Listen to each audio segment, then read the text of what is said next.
Si revisamos las transparencias proporcionadas al inicio de esta sesión, podremos observar que dentro de la carpeta Documentos indica Tema 1, Introducción Oracle. El tema 1, por tanto, vienen a ser conceptos básicos respecto a Oracle. La base de datos Oracle, por tanto, viene a ser una base de datos relacional con capacidades del lenguaje XML y en donde la base de datos relacional, todos los datos se encuentran almacenados en tablas de 2 dimensiones, en un modo tabular. Una dimensión son las columnas que representan los campos o conceptos a rellenar, también llamados metadatos, y por otro lado las filas donde se almacenan los distintos campos para cada concepto. Una base de datos de Oracle está compuesta por los siguientes elementos: el software, evidentemente, que se instala en el servidor o en los clientes, la base de datos propiamente dicha, que se compone de un conjunto, fundamentalmente de un conjunto de ficheros físicos que se pueden encontrar en uno o varios almacenamientos. La base de datos se compone a su vez en estructuras de control, metadatos y los datos de los usuarios propiamente dichos. A su vez, también se ubican instancias de Oracle, que a su vez se componen de procesos internos, áreas o segmentos de memoria de carácter privado o global. Adicionalmente a ello, procesos del servidor, que son los procesos que conectan a los usuarios con las aplicaciones, y finalmente OracleNet, que es un software que permite a las aplicaciones clientes conectarse con la base de datos. Adicionalmente podemos revisar algunas tareas que un administrador de base de datos debe cumplir, ¿no? Como por ejemplo, los responsables de la base de datos, que son los administradores de la base de datos, que funcione todo correctamente, se mantengan siempre funcionales y se recuperen en caso de fallos. A estos evidentemente se les denomina DBAs. También tenemos a los responsables de seguridad, los cuales son responsables de la creación y mantenimiento de los perfiles y privilegios de los usuarios. Como mencionábamos antes, en una sección del curso vamos a trabajar específicamente con lo que vienen a ser usuarios y los roles que se les designa a cada uno de ellos. También tenemos administradores de conectividad de redes, desarrolladores de aplicaciones, usuarios de la base de datos, etcétera, etcétera. Normalmente, como se indica, una base de datos pequeño o medio va a tener solamente un administrador, mientras que bases de datos con grandes tamaños o de carácter distribuido tendrán pues varios. Pero nótese algo, no todas las tareas las realiza un DBA, sino muchas otras personas, asignadas a los rubros respectivos. Las principales tareas a las que debe enfrentarse un administrador de base de datos fundamentalmente es a la evaluación del hardware necesario para el servidor de base de datos. Es decir, verifica cuánto espacio en disco necesitamos para la instalación de los productos Oracle, cuánta memoria se va a necesitar para las instancias de la base de datos, en qué sistema operativo es más rentable la instalación para mi entorno. También la instalación del software de Oracle, la creación de una base de datos a través de la planificación, diseño y aplicación de estrategias de copias de seguridad, instalación y actualización de parches de la base de datos, arranque y parada de la base de datos, de forma centralizada como descentralizada, que justamente es el tema central de este capítulo, el manejo de usuarios, manejo de la seguridad y backups respectivamente, como también los objetos de la base de datos, vale decir tablas, disparadores, índices, etc. Si podemos observar las transparencias, observarán una serie de definiciones de carácter teórico que van a poder ser revisados individualmente. Sin embargo, tenemos que indicar aquellos privilegios y seguridades que el DBA debe conocer respecto al gestor que vamos a utilizar, que es Oracle, en la versión Express Edition. En cuanto a la creación de la base de datos, existen en la creación dos usuarios de carácter administrador por excelencia en Oracle, que vienen a ser el usuario sys y el usuario system. Estos usuarios es recomendable no utilizarlos para administración diaria de la base de datos, ya que a pesar de ser usuarios con permisos de administración, además tienen otros muchos privilegios. Y en verdad, solamente deberían ser utilizados para el administrador de base de datos. No es que simplemente los dejemos de utilizar, y es que estos dos usuarios tienen acceso a información como el diccionario de datos de la base de datos, que es muy importante para obtener información de forma enriquecida respecto a la instancia y a los esquemas de bases de datos que vamos a ir creando en el transcurso. El usuario System, por su parte, ya vamos yendo a detallar a cada uno de ellos, contiene las estructuras necesarias para la información del administrador de la base de datos y otras estructuras usadas por herramientas Oracle. Tampoco se deberían, por tanto, crear estructuras bajo este esquema, aunque no es tan crítico como el SYS. ¿Por qué? Porque la diferencia entre estos dos fundamentalmente es el acceso y modificación al diccionario de datos que tiene nuestra base de datos. Por tanto, el usuario SYS es el usuario que tiene más privilegios dentro de nuestro gestor de base de datos. Si podemos verlo de forma análoga, vendría a ser el usuario SA de SQL Server, ¿sí? Una herramienta, un gestor bastante utilizado por nosotros. Además de invocar a los usuarios que ya tenemos creados por defecto al terminar la instalación de Oracle Express Edition, vendrían a ser los privilegios básicos de administración por defecto. Estos privilegios se pueden dar a usuarios normales, pero para su utilización será necesario especificar que se quieran realizar una conexión con un tal privilegio. ¿Cuáles son? El rol de sysdba y el rol de sysopper, como podemos ver en la línea de color rojo. El rol de sysdba indica que este privilegio permite al usuario conectarse como si fuera el usuario SYS. Con todas sus consecuencias, las acciones para que estén autorizados son: permitir el arranque y parada de la base de datos, alteraciones de la base de datos, creación de bases de datos en un entorno distribuido, expulsión de base de datos, creación de procedimientos almacenados bajo un archivo o especificar archive logs y recovers, que vienen a ser elementos de carácter lógico que iremos revisando posteriormente. Por otra parte, el rol sysopper indica que permite las funciones básicas de administración, pero sin acceder a ver los datos de los usuarios. Las acciones para que las que está autorizado son: permitir el arranque y parada de una base de datos, la alteración de la base de datos, la creación de procedimientos almacenados basados en archivos y los otros elementos, más no así poder modificarlos, como podrían observar en pantalla. Esto fundamentalmente respecto a la introducción de lo que viene a ser Oracle y el gestor. Ahora bien, pasemos a revisar la arquitectura Oracle, que viene a ser el tema 2. De forma muy genérica, una base de datos Oracle está compuesta por dos tipos de estructuras: estructuras de carácter física y estructuras de carácter lógica. Las estructuras físicas son aquellas que pueden ser accedidas desde el sistema operativo, como los ficheros de control o los ficheros de datos o elementos que pueden ser ubicados a través del explorador de archivos. Si nosotros podemos acceder a las instancias, podremos observar precisamente esos archivos de manera física. Por otra parte, las estructuras lógicas son estructuras que tan solo reconoce la base de datos y no pueden ser accedidas desde el sistema operativo. Un administrador debe conocer la relación que existe entre ambos tipos de estructuras y saber en todo momento cómo paliar cualquier problema surgido entre ambas. La relación entre ambas estructuras se muestra de manera genérica en la siguiente figura. Si ustedes pueden observar el diagrama en pantalla, podrán observar una división fundamental entre la parte física y la parte estructural. La parte física dentro de Oracle se basa fundamentalmente en tres tipos de archivos. El primero vienen a ser los archivos de datos, o más llamados como data files. Son aquellos archivos que almacenan la información de la base de datos de forma estructurada. Por otra parte, tenemos los archivos de control, que fundamentalmente almacenan, o bueno, llamados también control files,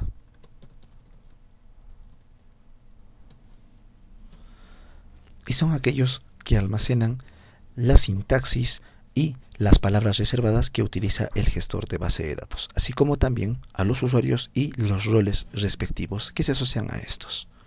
Y finalmente, y no menos importante, los archivos que, bueno, no tienen una traducción exacta y a los cuales vamos a llamar redo logs. Estos vendrían a ser una especie de LDFs en SQL Server, es decir, el archivo que almacena la parte transaccional de nuestra base de datos. Y si hacemos esta analogía, podríamos preguntarnos, ¿quién sería el MDF? Bueno, serían los data files. Por tanto, un elemento disociado de este binomio conocido en SQL Server vendría a ser pues el control file. donde se almacena de forma separada a los usuarios, los roles respectivos y la sintaxis utilizada dentro de nuestro esquema de base de datos. Esto por la parte física.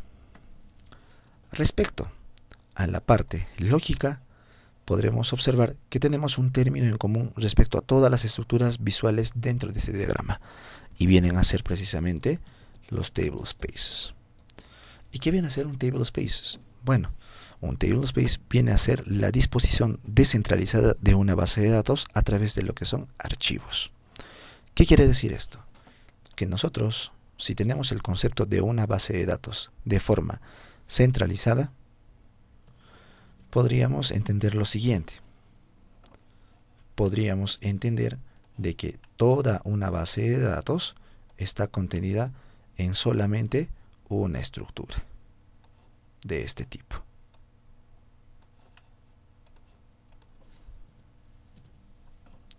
Pero, ¿qué es lo que conseguimos hacer con un table space?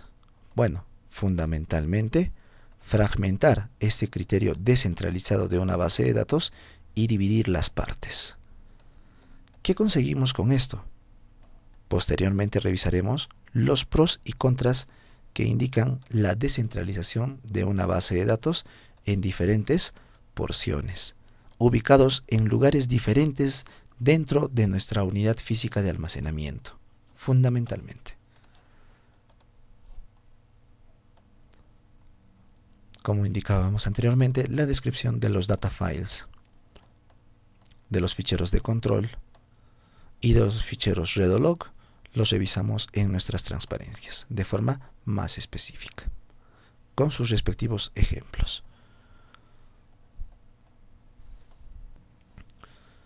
Por otra parte, si se puede especificar en una parte más inferior, revisamos las estructuras lógicas. En este capítulo observaremos las estructuras lógicas del almacenamiento de base de datos. Estas estructuras se utilizan para tener un control llamado de grado fino del espacio usado en un disco. ¿Qué quiere decir? En donde nosotros vamos a definir lo que vienen a ser bloques de datos. ¿Sí? Es el nivel más fino de granularidad en el almacenamiento de una base de datos, o más específicamente, un esquema de base de datos. El tamaño de los bloques que debemos especificar se basan en un formato, como podremos observar en pantalla. Los almacenamientos de fila, el espacio disponible, los directorios que almacenan dicha información, el directorio de tablas de los objetos de la parte lógica y las variables de encabezado comunes y privadas. También se podrá revisar lo que vienen a ser de forma muy específica el manejo y uso de extensiones y finalmente segmentos, donde el nivel lógico de las extensiones vienen a ser segmentos que vienen a ser grupos de extensiones asignadas para almacenar bien una tabla, un índice, un segmento de rollback en transacciones, utilizado para operaciones temporales como sesiones, transacciones, valga la redundancia, y parseos de SQL, es decir, lenguaje estructurado de consultas. Sin embargo, la parte lógica fundamentalmente la administramos a través de lo que vienen a ser los table spaces. Y los table spaces vienen a ser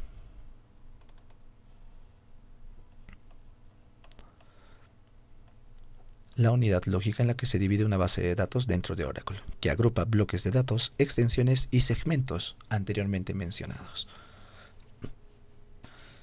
Un table space agrupa habitualmente todos los objetos de una aplicación para que de esta manera se consiga una administración más sencilla.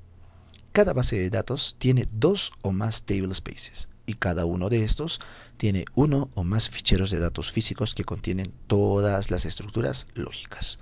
Es decir, si nosotros en la parte física podemos disponer 5 partes físicas, la parte lógica puede estar compuesta por una sola o 2. Eso quiere decir descentralizar la base de datos en diferentes unidades físicas y que a su vez pueden estar habilitadas en otras unidades físicas, es decir, otros discos duros, por ejemplo.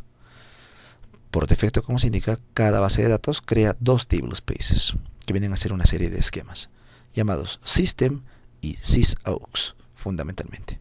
Ojo, estos no tienen nada que ver con el usuario sys ni system. Y hay otro table space importante, aunque es opcional, llamado temp. System. Este table space siempre está en línea cuando la base de datos está abierta y fundamentalmente almacena el diccionario de datos y la descripción de los programas de PLSQL usados internamente por la base de datos. ¿Y qué viene a ser PLSQL? Bueno, viene a ser el lenguaje procedimental que utiliza Oracle para poder manejar estructuras de carácter secuencial, condicional e iterativos, así como la creación de otros objetos y manejo de instrucciones SQL, de igual manera que un Transact SQL en SQL Server. Por otra parte tenemos el sysaux, que viene a ser un tablespace auxiliar del system, donde muchos de los componentes de la base de datos usan este tablespace para almacenar sus datos. La base de datos no permite que se borre o se renombre este tablespace, ni tampoco permite transportarlo.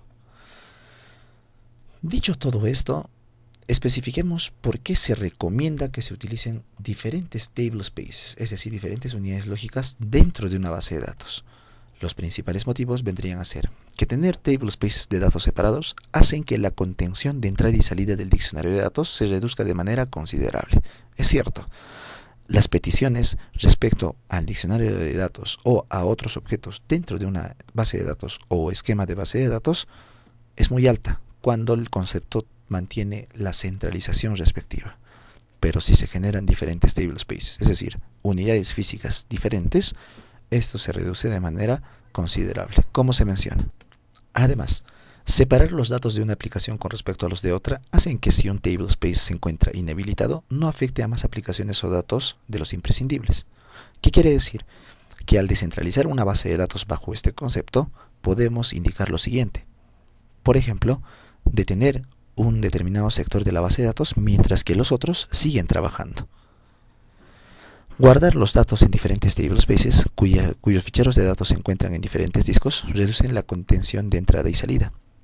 De igual manera, si nosotros tuviésemos dos unidades físicas y almacenamos una base de datos separada en ambas, pues haremos de que las peticiones sean más eficientes, es decir, se consulten de manera más rápida, físicamente hablando. ¿Qué nos permiten también los tablespaces? Bueno, cíclicamente permite colocar un tablespace en modo offline para su mantenimiento o reparación, mientras que el resto funcione de manera adecuada. Y también permitir realizar copias de seguridad y recuperaciones de carácter individual. ¿Qué quiere decir? Una parte de la base de datos sigue trabajando mientras la otra se encuentra desconectada y factible de poder generarse una copia de seguridad, sin necesidad de detener todo el servicio. Como se indica también, cuando se crean se les asigna un espacio en disco que Oracle reserva inmediatamente, se utilice o no. Quizás ese es uno de los puntos débiles de esta especificación, y es que si nosotros reservamos para una determinada unidad física basado en una estructura tablespace lógica y se indica el tamaño de 1 GB, este gigabyte se use o no se utilice, se reserva en la unidad física. Se pueden almacenar más de un segmento por espacio de tabla. Un segmento está contenido en su totalidad por un espacio de tabla. Un segmento además está constituido por un conjunto de extensiones, que no son más que grupos de bloques de disco Oracle contiguos. Cuando se borra un segmento, el espacio es devuelto al espacio de la tabla. Si pudiésemos observar el siguiente gráfico, podría indicarse como a los dos cilindros, dos unidades físicas, y dentro de ellas tenemos los objetos de forma lógica que se contienen en este tablespace, donde tenemos dos data files. Pero tenemos que entender algo. Aquí ocurre un pequeño inconveniente, y es que se indica en uno de los principios de tablespace de que un objeto no puede estar partido por una parte en una unidad física y por otra parte en otra. Por tanto, el concepto estaría mal aplicado en este gráfico. Es un elemento a destacar. El tamaño de la base de datos también, como se especifica según la arquitectura, es el tamaño de los ficheros de datos que componen los tablespace de las mismas. Para aumentar el tamaño de la base de datos existen tres formas fundamentalmente: añadir un nuevo fichero de datos a un tablespace, o en su defecto, añadir un nuevo tablespace, es decir, otra cantidad de archivos respectiva. ¿Sí? Criterios de carácter adicional o incremental, según sea el caso. Fundamentalmente, la estructura de un tablespace. Tablespaces temporales o especiales. Bueno, tenemos otros tipos de tablespace que se pueden definir aparte, como los de tipo especial undo que solo se pueden utilizar para almacenar información de rehacer, es decir, la parte de las transacciones en un esquema de base de datos. También tenemos los temporales. Estos se utilizan internamente en la base de datos para las operaciones temporales, tales como la ordenación de los datos, recuperación en una consulta, y estos normalmente que almacenan resultados de ordenación intermedios, tablas e índices temporales, índices de árboles B temporales o lobs temporales. Por defecto, en un esquema de base de datos se genera un tablespace llamado temp, de tipo temporal, pero se pueden crear tantos como sean necesarios y asignarlos a cada usuario en la instrucción createUser o en la de alterUser que veremos posteriormente. Si pudiésemos ver una serie de ejemplos para la creación de un tablespaces, podríamos observar las transparencias que tenemos adjuntas en tema 3, ejercicios prácticos. Podríamos empezar, obteniendo los tablespaces que existen actualmente, ¿no? Y es que estos van a ser accedidos a través de la instancia de Oracle instalada. Luego de haber instalado el gestor, lo que podemos hacer inmediatamente es utilizar la interfaz de consola que Oracle Express Edition ya incluye en la instalación. Y esta interfaz viene a ser la siguiente. Accedemos a consola de comandos y escribimos SQL Plus, teniendo ya la instancia designada. Inmediatamente nos solicita un usuario y una contraseña. Los dos usuarios principales que fueron creados al momento de instalar vienen a ser System o Sys. Utilicemos el primero.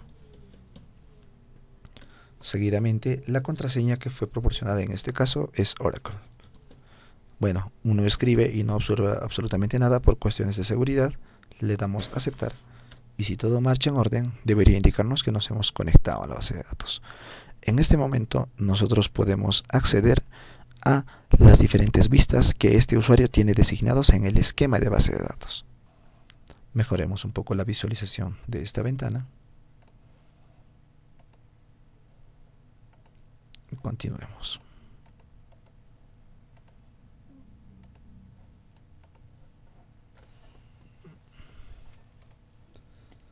Nosotros dentro de SQL de Oracle podemos especificar lo siguiente. Utilizar una serie de elementos para poder observar mucha información almacenada dentro de la base de datos. Por ejemplo, obtener los tablespaces que existen actualmente en la base de datos con el tipo al que pertenecen y su estado. Por tanto, podríamos utilizar la vista o tabla, mejor dicho, DBA tablespaces. Por tanto, basta con hacer una instrucción select asterisco from DBA tablespaces, punto y coma para cerrar el lote de ejecución, y pudiésemos observar todas las estructuras de esta tabla, todos los registros, todas las tuplas. Pero no es muy apropiado verlo de esta manera. Por ende, podemos nosotros revisar lo siguiente. Utilizar una instrucción propia de Oracle llamada desc, también llamada describe, que nos permite hacer esta instrucción. Poder ver la estructura de una tabla o de cualquier otro objeto dentro de un esquema de base de datos. Para ello, tenemos desc y especificamos DBA tablespaces. Inmediatamente, lo que observaremos el nombre del campo de la tabla y el tipo de dato al cual hace referencia. Y además, alguna especie de constraint, que no sean nulos, por ejemplo. En este caso nos convendría solamente ver el nombre de los tablespaces creados. Por tanto, proyectamos una instrucción de la siguiente manera. Select tablespace name from DBA tablespaces. En este caso solamente tenemos 5 tablespaces, que son system, sysaux, ando tablespace1, temp y users. ¿Sí? Elementos de carácter temporal. Seguidamente podemos utilizar otra serie de instrucciones para poder observar otro tipo de elementos.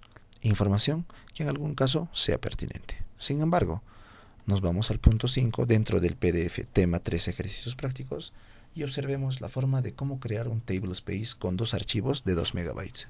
Y es que claro, debemos especificar el tamaño del tablespace para que se reserve de forma fija, lo estés utilizando o no. Por tanto, especificamos create tablespace y el nombre del tablespace, en este caso ts-01. Si yo no pongo punto y coma en este punto y presiono enter, observarán que se genera una nueva línea de script para poder continuar con mi trabajo y hacer el código más legible. Seguidamente especifico el archivo de datos, es decir, el data file. Entre apóstrofes indico la dirección.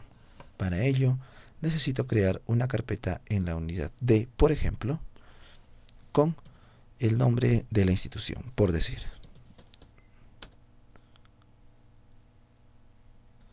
Es aquí donde yo voy a guardar mi tablespace de forma física. Por tanto, especifico de 2 puntos con 3 / y el nombre de la carpeta enfae con 3 / y el nombre del archivo principal 01.dbf. No me olvido de la extensión, ya que esta estructura está basada en archivos de datos. Seguidamente indico el tamaño.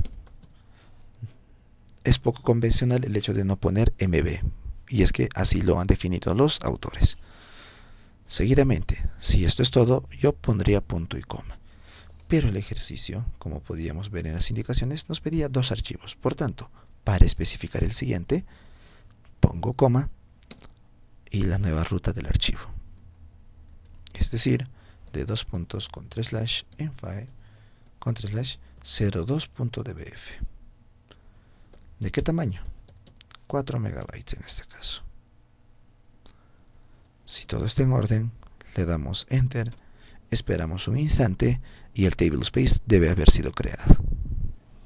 Como verificamos la creación del tablespace, utilizamos una instrucción anteriormente detallada: select tablespace name from DBA tablespaces. En efecto, TS01 ha sido creado. ¿Cómo verificamos también esto? A través del explorador. Nuestros 2 archivos con 2 y 4 megabytes respectivamente han de haber sido creados. Seguidamente, ¿qué más podemos hacer? Podemos buscar los tablespaces creados en el diccionario de datos, que ya los hemos visto anteriormente, o crear un tablespace temporal, para crear una especie de mirror, un espejo respecto a un otro tablespace. Con la instrucción create temporary tablespace, el nombre, la ubicación del archivo y su tamaño respectivo. Nada novedoso frente a lo que hicimos hace un instante. Lo que sí sería interesante es agregar un fichero si es que el tablespaces llega a su capacidad máxima. Para ello especificamos alter tablespace ts-01 add data file y la ruta respectiva 03.dbf, tamaño 3 megabytes, punto y coma, y el tablespace ha de haber sido modificado. Lo verificamos y en efecto tenemos un tercer archivo de 3 megabytes de tamaño. Seguidamente, ¿qué más podemos observar? Obtener los data files del tablespace anterior a través de la instrucción select file name, tablespace name, status from DBA data files. Esta tabla nos muestra información respecto a los archivos de datos recientemente creados. Para ello, copiamos la misma instrucción select file name, tablespace name, status from DBA-data files where tablespace name es igual a ts01, por ejemplo, punto y coma, y obtengo los 3 archivos, el estado en el que se encuentran y la ubicación respectiva. Seguidamente, toda la descripción de un tablespace podemos nosotros especificarlo dentro de estas transparencias. Por ejemplo, poner el tablespace en estado offline y luego online. con un simple alter tablespace, el nombre del tablespace, y ponerlo offline para poder hacer las modificaciones respectivas. Por ejemplo, alter tablespace ts01 offline. Comprobamos el estado.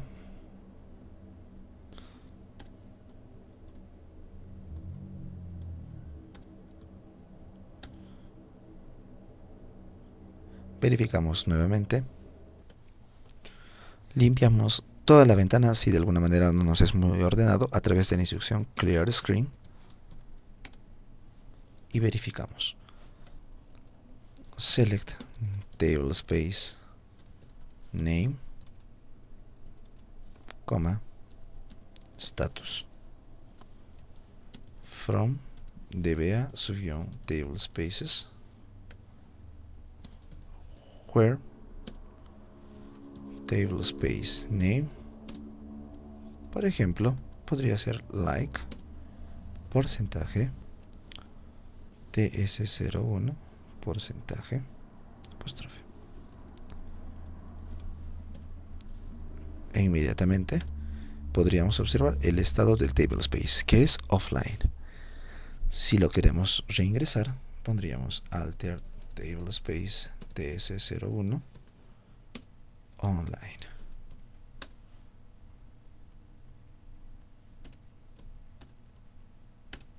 Y verificamos que se vuelve a conectar. ¿Qué más podemos revisar?